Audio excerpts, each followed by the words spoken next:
in the possession of any coveted treasure, I was, when I had permission to read that wonderful book, Mary Elizabeth Lightner. On April 6, 1830, some 56 men and women gathered at the Whitmer farm in Fayette to organize the Church of Jesus Christ. During the meeting, Joseph received a revelation in which the Lord instructed the church to give heed to the words of the prophet as if they came from the Lord himself. In spite of persecution, news of the restoration spread throughout the countryside. I first heard of the Book of Mormon from Parley P. Pratt.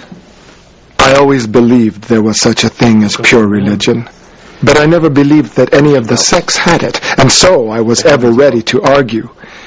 From the first time I read this volume, I have been struck with a sacred joy. What a glorious treasure! By that book, I received a fullness of the everlasting gospel. In the fall of 1830, Joseph received a revelation directing Oliver Cowdery, Peter Whitmer, Parley P. Pratt, and Ziba Peterson to go to the western borders of the nation and preach the gospel among the Lamanites. They stopped in Kirtland, Ohio, where Parley visited his friend and former minister, Sidney Rigdon. Sidney agreed to read the Book of Mormon and counseled his congregation to do the same. Prove all things, and hold fast to that which is good. Sidney Rigdon. Within a few weeks, more than 100 had been baptized. It seemed that many in Kirtland had been prepared for the gospel message. One night, as my husband and I were praying to be shown the way, the Spirit rested upon us. From that moment we knew that the word of the Lord was coming to Kirtland. Elizabeth Ann Whitney.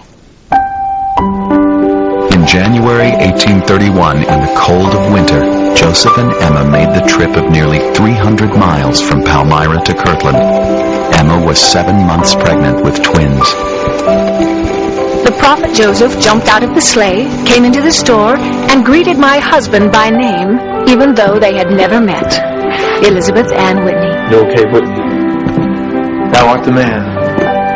I cannot call you by name, sir, as you have me. I'm Joseph Smith, the prophet. You have prayed me here. What do you want of me?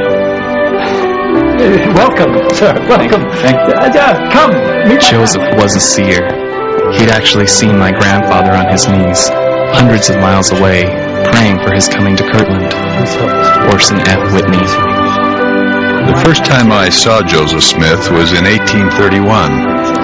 My curiosity was considerably aroused. As I looked upon him and listened, I thought to myself that a man bearing such a wonderful testimony and having such a countenance as he possessed could hardly be a false prophet. Lorenzo Snow. Over the next few months, hundreds of faithful saints gathered to Kirtland. If any man that ever did gather with the saints was any poorer than I was, it was because he had nothing. I was a widower. I had traveled and preached and given away every dollar of my property until I had nothing left to gather with. But Joseph said, "Come up," and I went as best I could. Brigham Young.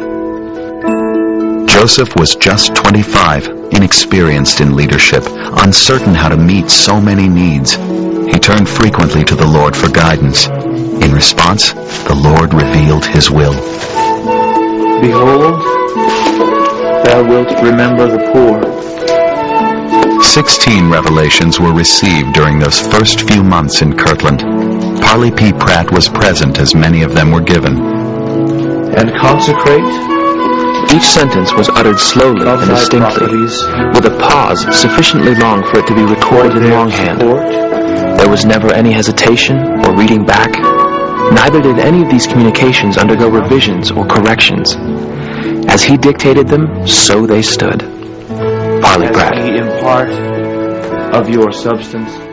Our Father in heaven, But spiritual outpourings mingled with heartache. In April, Emma gave birth to twins who lived only a few hours. She was almost inconsolable in the loss now of all three of her children.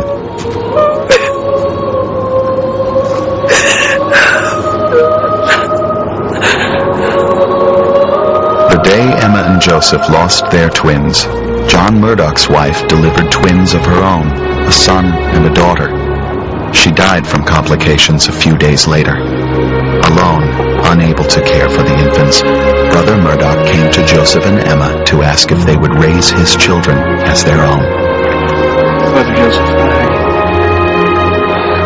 I was wondering if I could have a moment of your time.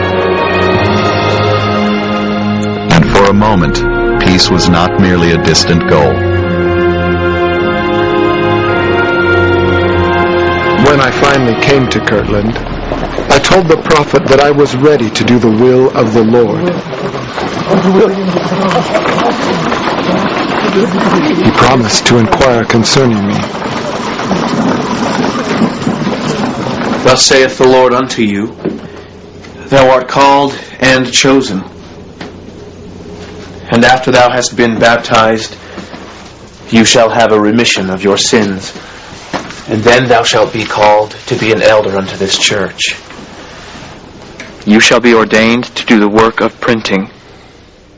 With the gathering in Kirtland well underway, Joseph turned his attention to Missouri, which the Lord had revealed was to be Zion, the New Jerusalem. On the 19th of June, in company of several brethren, I started from Kirtland for the land of Missouri, agreeable to the commandment that if we were faithful, the place for the city of the New Jerusalem should be revealed, even as they honor the Father. When Joseph returned to Ohio, he immediately began reviewing and correcting the translation of the Bible. Honoreth not the Father. That fall, he moved his family to the farm of John Johnson, 32 miles south of Kirtland.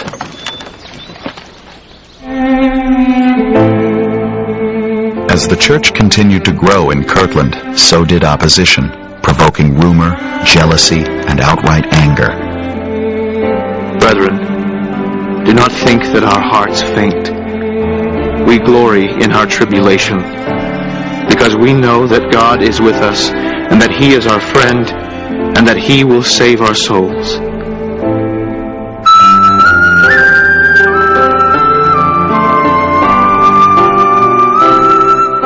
Joseph and Sidney Rigdon were both severely beaten. Joseph was tarred and feathered. One of the mob tried to force a vial of poison into his mouth, chipping one of Joseph's teeth in the process. Emma, with the help of friends, spent the night scraping tar from Joseph's body. The next day, he delivered a sermon. Members of the mob were present, but he made no mention of the events of the night before. Following the meeting, he baptized 3 individuals. Still another heartache came to Joseph and Emma as one of the twins, little Joseph Murdoch, developed complications from exposure on the night of the assault and died a few days later. Hoping to avoid more conflict, Joseph moved Emma and baby Julia back to Kirtland. During the ensuing months, he would be absent from them numerous times, traveling back and forth to Missouri, as well as missionary journeys to the eastern states. A man filled with the love of God is not content with blessing his family alone, but ranges through the whole world, anxious to bless the whole human race. My dear wife, this day I have been walking through the city of New York, beholding all I had any desire to behold. Thoughts of home, of Emma and Julia rushed upon my mind like a flood. The feelings and tenderness of a parent and a husband. I pray God to soften the hearts of those around you, to be kind to you. But you must comfort yourself that God is your friend in heaven, and that you have one true friend on the earth, your husband. Emma! Joseph returned to Kirtland on November 6, 1832, just missing the birth of a healthy baby son, Joseph Smith III.